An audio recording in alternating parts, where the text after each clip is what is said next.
Right అండి. ఇప్పుడే కాంగ్రెస్ నాయకులు జాయిన్ అయ్యారు మనతో పాటు. గౌరీ సతీష్ గారు, నమస్కారం అండి. సైలెంట్లో పెట్టండి సతీష్ గారు.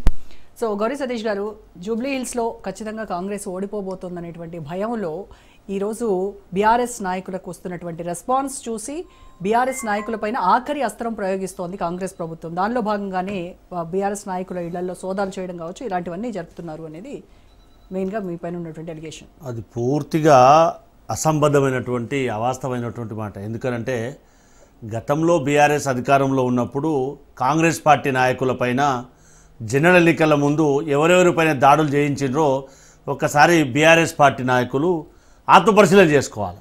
అది మర్చిపోయి మాట్లాడితే యావత్ సమాజం అంతా కూడా అది అసహించుకుంటుందనేది కూడా వాళ్ళు గుర్తు చేసుకోవాల్సినటువంటి అంశం.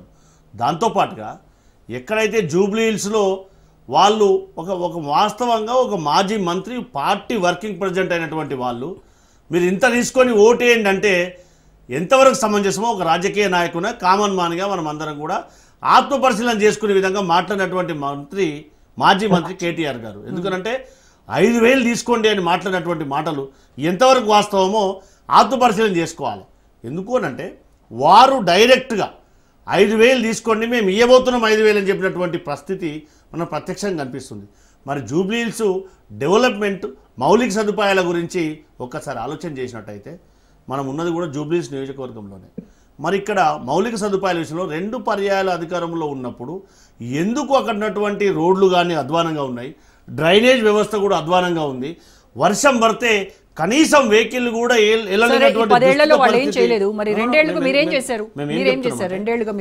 మనం దుస్థితి ఎందుకు కనిపిస్తుందో మనం అందరం కూడా ఆలోచన చేయాలి. అందుకే మేము 2 సంవత్సరాల నుంచి ఎన్నికల నోటిఫికేషన్ రాకముందే 300 కోట్ల వరకు మౌలిక సదుపాయాల కోసము నిధులు కేటాయించినటువంటి పరిస్థితి మా ప్రజాప్రభుత్వాన్ని. దాంతోపాటుగా బోరబండలు కానీ దాంతోపాటుగా పక్కనటువంటి కాలనీలో రోడ్ ఎక్స్టెన్షన్ కోసం ఎన్నాళ్ళ నుంచో అగినటువంటి జూబ్లీ హిల్స్ పరిస్థితి ఏంటంటే పేరు గొప్ప ఊరు దిబ్బ. అంటే పేరుకు మాత్రం జూబ్లీ హిల్సే కానీ అగినటువంటి బిలో పావర్టీ లేనటువంటి ఓటర్స్ ఎక్కువ కాలనీలు అనేది మనం అందరం కూడా బాగా తెలుసు. ఉన్నటువంటి 6.5 డివిజన్లో సుమారుగా 4 లక్షల వరకు ఉన్నటువంటి ఓటర్లో 900 వరకు ఉన్నటువంటి బూత్లలో. సో ఇవన్నిటి వాస్తవ పరిస్థితి. ఇటు షేక్పేట్లో డివిజన్లో ఉన్నటువంటి ఓయూ కాలనీలో కొంచెం వర్షం పడితే ఆ కాలనీ అంతా మునిపినటువంటి పరిస్థితి.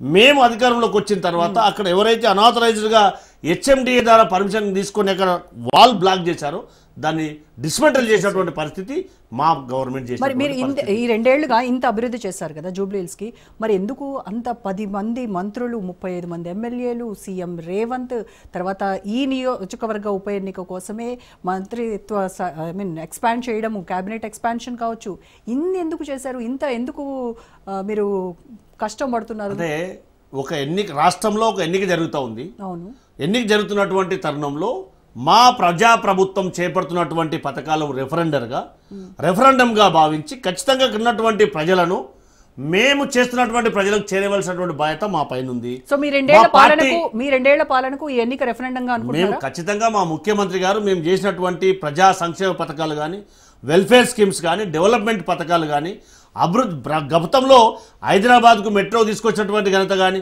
హైదరాబాద్కు మేము చేసినటువంటి డెవలప్మెంటల్ యాక్టివిటీ కానీ, ఇటీవల వారు ఏదైతే చెప్తా ఉన్నారో హైడ్రా చేయడం వల్ల కారణంగానే హైదరాబాద్లో చాలా ప్రాంతాలు నీట మునకుండా 70 సంవత్సరాల క్రితం పడ్డటువంటి వర్షం ఇప్పుడు పడ్డా ఎక్కడ కూడా నష్టం జరగలేదని మనం వాస్తవాన్ని గ్రహించాలి కదా. అలాంటి పరిస్థితి తీసుకొచ్చినటువంటి ఘనత ప్రజాప్రభుత్వాందా కాదా? మరి ప్రభుత్వ స్థలాలన్నీ కూడా అన్యాక్రాంతమవుతుంటే మనం ప్రేక్షక పాత్ర వహించలేము కదా ఒక ప్రభుత్వ ప్రతినిధిగా. సో దాన్ని సంరక్షించడం అది ఖచ్చితంగా ప్రభుత్వం యొక్క విధి కాబట్టి దాన్ని సంరక్షిస్తూ దాంతోపాటు వెల్ఫేర్తో పాటు డెవలప్మెంట్ చేయవలసిన బాధ్యత మా పైన ఉంది. కాబట్టి వాటన్నిటికీ జూబ్లీ హిల్స్లో ఉన్నటువంటి ప్రజలందరికీ కూడా సంక్షేమ పథకాలు ఆపేస్తారా? Wrong statement, sorry madam. ఏం చెప్పారంటే మేము ఇన్ని వెల్ఫేర్ స్కీమ్స్ అందిస్తూ ఉన్నాము, దీంతో పాటు ఇంకా 3 సంవత్సరాలు తెలంగాణ ప్రజలు మాకు అవకాశం కల్పించారు కాబట్టి మేము ఇచ్చినటువంటి హామీలు మిగతాయి కూడా నెరవేర్చవలసినటువంటి ఆవశ్యకత మా మీద ఉంది. వాటిని కూడా నెరవేర్చడానికి మీ ప్రతినిధిగా ఇక్కడి నుంచి ప్రాతినిధ్యం కల్పించడానికి మేము ఒక బీసీ బిడ్డను మేము అభ్యర్థిగా నిర్ణయించడం జరిగింది. వారికి మీరు అవకాశం కల్పించండి, ఇంకా మీ ప్రాంతం అభివృద్ధి చేయడానికి అవకాశం ఉంటుందని చెప్పి కూడా గౌరవ ముఖ్యమంత్రి గారు అప్పీల్ చేయడం అనేది జరిగింది అనేది మనం అందరం కూడా వాస్తవాన్ని గ్రహించాలి. కానీ దురదృష్టం మేము చూసాము గౌరీ సతీష్ గారు, మేము లైవ్ లో చూసాము, సీఎం కామెంట్స్ మేము విన్నాము, చూసాము. వారు చెప్పినటువంటి I attended for the meeting. నేను షేక్పేట్ డివిజన్ కి ఇన్ఛార్జ్ గా వ్యవహరిస్తున్నాను 5 బూతులకు. అక్కడ ఉన్నటువంటి 6.5 డివిజన్లు అన్ని బూతులు 2 నెలల నుంచి తిరుగుతున్నటువంటి వ్యక్తిగా చెప్తున్నాను, గ్రౌండ్ లో ఉన్నటువంటి వ్యక్తిగా. మిమ్మల్ని ఎవరు పథకాలు అంటే ఇచ్చినటువంటి హామీలు ఎవరు ఇప్పటి వరకు అమలు చేయలేదని ఎవరు ప్రశ్నించారు? మేము ఎక్కడ కూడా అంటే ఎక్కడైతే నెగిటివ్ మాట్లాడినటువంటి మాటలు ఏమన్నా ఉంటే బీఆర్ఎస్ లేకపోయినా కల్పించి అవి ప్రొపగండా చేస్తున్నటువంటి పరిస్థితిని హామీల గురించి వాళ్ళు అడిగితే అందులో మనం వాళ్ళు బీఆర్ఎస్ వాళ్ళు 2 పర్యాయాలు వాళ్ళు ఇచ్చినటువంటి హామీలు నెరవేరిస్తే మరి మాకెందుకు అవకాశం కల్పించారు తెలంగాణ ప్రజలని మనకు బాగా తెలుసు కదా. వారు మరీ మాట్లాడుతున్నటువంటి మాటలు కత్తి వరకొచ్చి యుద్ధమోహరం చేయమంటున్నారు. దాంతోపాటు తెలంగాణ ప్రజలు మోసపోయారంటే తెలంగాణ ప్రజలు కించపరిచినట్ట కాదా ప్రజలను? అంటే ఎవరైతే మాకు అవకాశం కల్పించారో వారిని కించపరిచే విధంగా గౌరవ్ కేటీఆర్ గారు మాట్లాడారా మా ద్వారా 2-3 పర్యాయాలు. ఇది ఎంతవరకు సమంజసం? మనం కూడా ప్రజాస్వామ్యంలో ఆత్మపరిశీలన చేసుకోవాల్సినటువంటి అంశమా కాదా? అలాంటి పరిస్థితుల్లో మాకు తెలంగాణ ప్రజల అవకాశం కల్పిస్తే ఈ జూబ్లీహిల్స్ నియోజకవర్గంలో గతంలో ప్రాతినిధ్యం వహించినటువంటి మాగంటి గోపీనాథ్ గారు అనివార్య కారణాల వల్ల అక్కడ దురదృష్ట సంఘటన జరిగి వారు పరమాపదించడం జరిగింది. ఇక్కడ ఉన్నటువంటి పరిస్థితులను డెవలప్ చేయాల్సిన అవసరం ఉంది. ఇక్కడ ఉన్నటువంటి అతిపెద్దనైనటువంటి నియోజకవర్గంలో మౌలిక సదుపాయాలు కానీ సంక్షేమ పథకాలు కానీ ఇంకా ప్రజలందరికీ కూడా అందే విధంగా చేయవలసినటువంటి అవసరం ఉందని చెప్పి మా గౌరవ ముఖ్యమంత్రి గారు అప్పీల్ చేయడం జరిగింది తప్పితే ఇంకో కోణం కాదనేది మనం అందరం కూడా ఆలోచించవలసినటువంటి అవసరం.